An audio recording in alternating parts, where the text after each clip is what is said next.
Halo Sobat Edson, salam pintar. Jumpa lagi bersama saya Kak Andi, tutor sejarah Edson.id.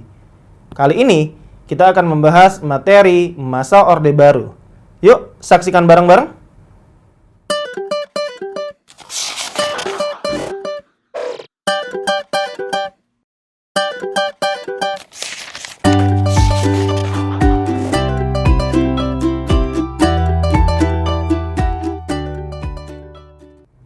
Sobat Edson, dalam kesempatan kali ini kita akan membahas materi tentang Orde Baru di Indonesia, di mana kita tahu bahwa Orde Baru berlangsung sejak tahun 1966 sampai dengan tahun 1998. Tahun 1996 menjadi penanda dimulainya masa Orde Baru karena apa? Karena pada tahun 1966 dikeluarkan sebuah surat perintah dari Presiden Soekarno kepada Letjen Soeharto saat itu untuk mengambil tindakan yang dibutuhkan untuk mengamankan kondisi negara yang memang sedang dalam situasi yang kacau dan gawat. Sedangkan 1998 dianggap sebagai masa akhir Orde Baru karena pada tahun 1998 Presiden Soeharto menyatakan berhenti sebagai presiden. Maka dengan pernyataan Presiden Soeharto yang berhenti sebagai presiden, berakhirlah masa Orde Baru dan digantikan dengan masa Orde Reformasi. Kita telah membahas bahwa sebelum masa Orde Baru, Indonesia memasuki kehidupan demokrasi terpimpin. Salah satu faktor atau peristiwa yang terjadi pada masa akhir demokrasi terpimpin adalah meletusnya pemberontakan yang dilakukan oleh Partai Komunis Indonesia, yang kemudian dikenal sebagai peristiwa G30S PKI. Peristiwa G30S PKI ini mengakibatkan beberapa orang perwira tinggi Angkatan Darat kemudian terbunuh dalam aksi penculikan yang dilakukan oleh kelompok yang terafiliasi dengan Partai Komunis Indonesia. Ketika kemudian para jenderal tersebut kemudian dikuburkan di satu sumur tua yang berada di daerah Lubang Buaya.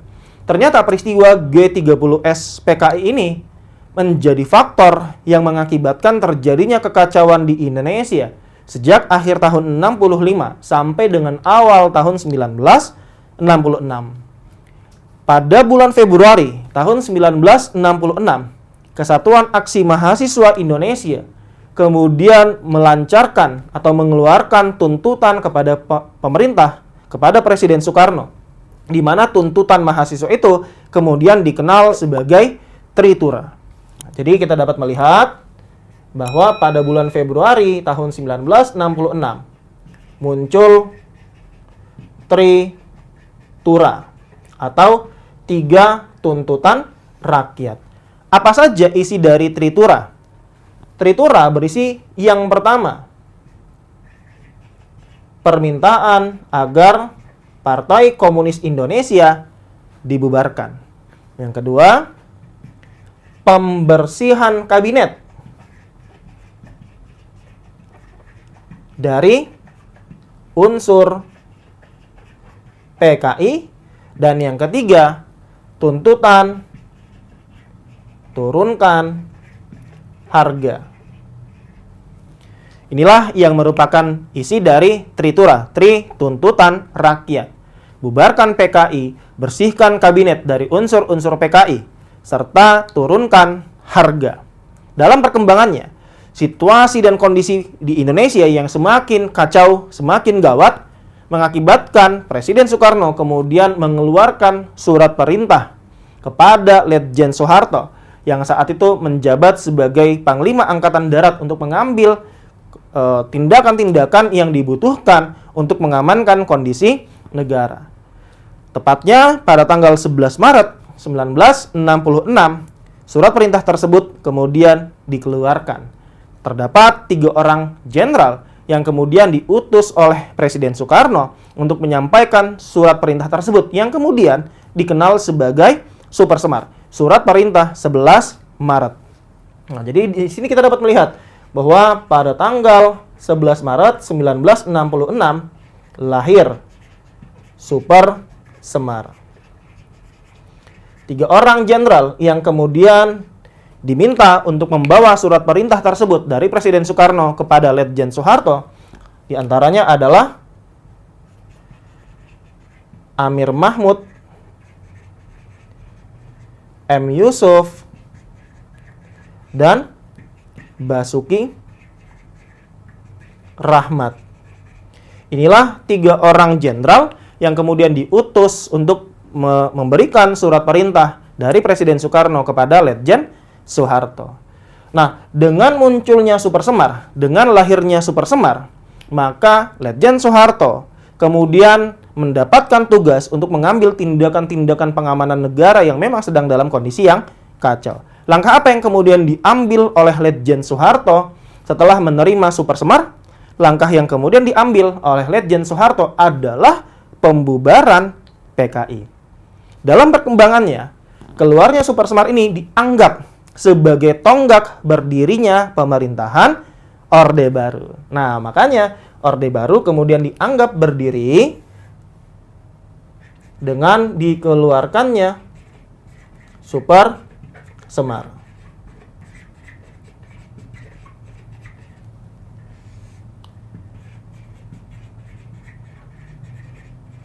Kenapa? Karena nanti dalam perkembangannya, bukan hanya kemudian tindakan pengamanan negara yang diambil oleh Letjen Soeharto, melainkan pula terjadi pelimpahan kekuasaan dari Presiden Soekarno kepada Letjen Soeharto. Oleh karena itulah, Super Semar dianggap sebagai tonggak berdirinya masa Orde Baru. Nantinya kita dapat melihat bahwa Letjen Soeharto ini nanti akan memangku jabatan. Yang harus digarisbawahi bahwa pengangkatan Letjen Soeharto yang kemudian nanti akan menjadi jenderal ini bukan hanya atau diangkatnya menjadi presiden itu bukan terjadi pada tahun 1966, melainkan terjadi pada tahun 1968. Yang harus digarisbawahi bahwa nantinya ada beberapa jabatan yang diemban oleh Jenderal Soeharto sebelum menjabat sebagai presiden pada tahun 1968. Pada tahun 1966 sampai dengan tahun 1967, Jenderal Soeharto nantinya akan diangkat sebagai Ketua Presidium Kabinet. Siapa yang menjadi presiden? Dalam rentang waktu tahun 66 sampai 67 yang menjabat sebagai presiden adalah Presiden Soekarno. Tetapi yang kemudian ditunjuk untuk menjalankan kabinet adalah Soeharto. Nah, kemudian pada tahun 1967 sampai dengan tahun 1968, Jenderal Soeharto kemudian ditetapkan sebagai pejabat presiden. Di saat yang bersamaan, jabatan presiden yang diemban oleh Presiden Soekarno kemudian diambil. Nah, jadi di sini tahun 67 Jenderal Soeharto kemudian menjabat sebagai pejabat presiden. Barulah nantinya melalui sidang yang dilakukan oleh MPRS pada tahun 1968, Jenderal Soeharto kemudian diangkat, ditetapkan sebagai presiden. Di mana nanti masa jabatan yang diemban oleh Jenderal Soeharto akan berlangsung sampai dengan tahun 1998. Nah, oleh karena itulah kemudian masa Orde Baru dianggap berlangsung selama 32 tahun. Lantas ketika menjabat sebagai presiden, apa sajakah kebijakan-kebijakan yang diambil oleh Presiden Soeharto? Kita dapat melihat beberapa kebijakan yang diambil oleh Presiden Soeharto ketika menjabat sebagai presiden. Baik kebijakan politik dalam negeri, kebijakan politik luar negeri, termasuk pula kebijakan ekonomi. Selanjutnya juga nanti akan kita bahas apa faktor yang menjadi penyebab kejatuhan pemerintahan Orde Baru. Sekarang kita akan bahas apa saja kebijakan-kebijakan politik dalam negeri yang diambil pada masa pemerintahan Presiden Soeharto.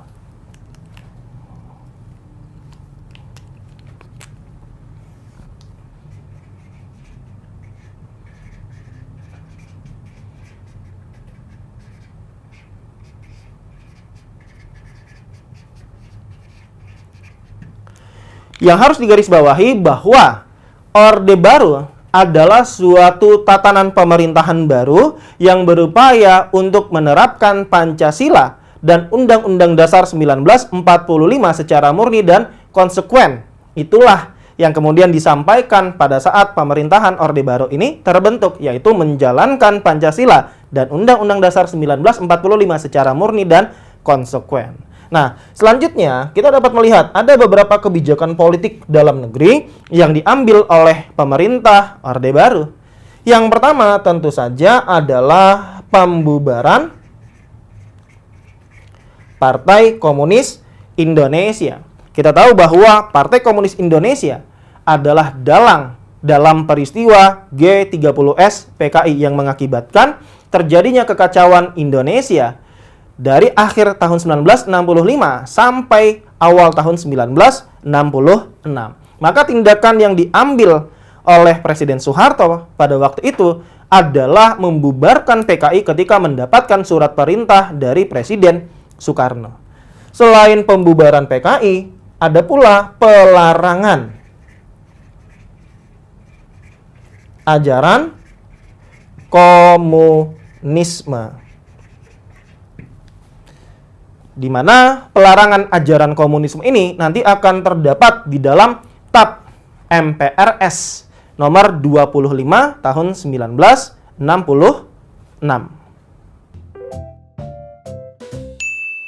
Kemudian, kebijakan politik dalam negeri berikutnya adalah pembentukan kabinet. Selama masa pemerintahan Orde Baru, setidaknya ada 2 kabinet yang terbentuk. Yang pertama adalah Kabinet Ampera, di mana Kabinet Ampera ini berlangsung sejak tahun 1966 sampai dengan tahun 1968. Ketika kemudian Presiden Soeharto menjabat sejak tahun 1968, maka terbentuk kabinet yang juga dikenal dengan nama Kabinet Pembangunan. Kabinet Pembangunan sendiri akan berlangsung dalam 7 kali tahap kabinet. Sejak tahun 1968 sampai dengan tahun 1998. Kabinet Pembangunan 1 berlangsung sejak tahun 1968 sampai 1973. Kabinet Pembangunan 2 berlangsung tahun 73 sampai dengan tahun 78. Kabinet Pembangunan 3 berlangsung sejak tahun 1978 sampai 1983. Kemudian Kabinet Pembangunan 4 berlangsung 83 sampai 88. Kabinet Pembangunan 5 berlangsung sejak tahun 88 sampai 93. Kabinet Pembangunan 6 berlangsung 1993 sampai 1998. Dan Kabinet Pembangunan 7 yang hanya bertahan selama 2 bulan saja, dari bulan Maret 1998 sampai dengan bulan Mei 1998. Kenapa? Karena pada bulan Mei tahun 1998, tepatnya tanggal 21 Mei 1998, Presiden Soeharto menyatakan berhenti sebagai presiden. Oleh karena itu, telah disebutkan sebelumnya, pernyataan Presiden Soeharto yang menyatakan berhenti menjadi penanda berakhirnya masa Orde Baru dan dimulainya masa reformasi. Nah, apalagi kebijakan-kebijakan di bidang politik dalam negeri yang diterapkan pada masa Orde Baru? Selain pembubaran Partai Komunis Indonesia, kemudian pelarangan ajaran komunisme, serta pembentukan kabinet diantaranya Kabinet Ampera, serta Kabinet Pembangunan, nantinya juga ada pelaksanaan pemilu. Pada masa Orde Baru tercatat ada 6 kali pelaksanaan pemilu, di mana pemilu pada masa Orde Baru pertama kali dilakukan pada tahun 1971. Kemudian tahun 1977 dan setelahnya secara konsisten dilakukan setiap 5 tahun sekali, yaitu tahun 1982, 1987, 1992, dan yang terakhir tahun 1997. Tercatat 6 kali pelaksanaan pemilu dilakukan pada masa Orde Baru. Tahun 1971 adalah pemilu pertama dan terakhir kali yang dilakukan pada masa Orde Baru yang menggunakan konsep multi partai. Di mana dalam pemilu tahun 1971, pemilu ini diikuti oleh 9 partai politik ditambah 1 golongan non-politik yang dikenal sebagai golongan karya atau Golkar. Jadi pada tahun 1971, pemilu dilaksanakan diikuti oleh 9 partai politik dan 1 golongan karya. Nantinya, sejak pemilu tahun 1977 sampai pemilu tahun 1997, pemilu akan diikuti oleh 3 kontestan, terdiri dari 2 partai politik dan 1 golongan karya. 2 partai politik peserta pemilu sejak tahun 77 sampai 1997 adalah Partai Persatuan Pembangunan dan Partai Demokrasi Indonesia. Kenapa terjadi perubahan? Nantinya pada tahun 1973, pemerintahan Orde Baru mengeluarkan kebijakan fusi partai politik atau penggabungan partai-partai politik peserta pemilu sebelumnya pada tahun 1971. Tujuan dilakukannya fusi partai politik dalam pandangan pemerintah Orde Baru pada masa itu adalah untuk menciptakan stabilitas politik yang nantinya akan berpengaruh terhadap pertumbuhan ekonomi. Nantinya, berdasarkan kebijakan fusi partai politik ini, terbentuk 2 partai, yaitu Partai Persatuan Pembangunan dan Partai Demokrasi Indonesia. Partai Persatuan Pembangunan adalah hasil fusi dari 4 partai Islam. Sementara PDI adalah hasil penggabungan atau fusi dari 5 partai nasionalis. Jadi kita dapat melihat di sini bahwa P3 adalah hasil dari fusi partai politik Islam. Ada 4 partai politik Islam yang kemudian bergabung membentuk P3. Sedangkan PDI adalah hasil fusi dari 5 partai nasionalis. Apa saja partai-partai yang kemudian berfusi membentuk P3? Kita dapat melihat di sini bahwa P3 nantinya adalah hasil fusi dari Partai Nahdlatul Ulama, Partai Sarekat Islam Indonesia, Persatuan Tarbiyah Islamiyah, serta Partai Muslimin Indonesia. Sedangkan PDI yang merupakan hasil fusi dari 5 partai politik, diantaranya adalah IPKI, PNI, Murba, Parkindo, dan Partai Katolik. Inilah 5 partai nasionalis yang kemudian berfusi membentuk Partai Demokrasi Indonesia. Kemudian kebijakan politik dalam negeri berikutnya yang diterapkan pada masa Orde Baru adalah pelaksanaan dwifungsi ABRI. Apa yang dimaksud sebagai dwifungsi ABRI? Dwifungsi ABRI adalah keterlibatan Angkatan Bersenjata Republik Indonesia, bukan hanya di bidang pertahanan dan keamanan, tetapi juga dilibatkan dalam kehidupan sosial politik. Nah, jadi dwifungsi ABRI adalah keterlibatan dari ABRI dalam bidang pertahanan dan keamanan, serta sosial politik. Kita tahu bahwa fungsi pertahanan dan keamanan adalah fungsi utama dari kekuatan bersenjata atau dari Angkatan Bersenjata Republik Indonesia. Nah, untuk fungsi sosial politiknya nanti akan terlihat ketika kemudian dalam aspek sosial ada kebijakan AMD, ABRI masuk desa. Ketika kemudian personil militer, personil ABRI kemudian dilibatkan dalam kehidupan di pedesaan. Salah satunya adalah sebagai pihak yang kemudian akan menjadi fasilitator membantu para petani dalam bidang pertanian. Sedangkan dalam bidang politik nanti akan terlihat keterlibatan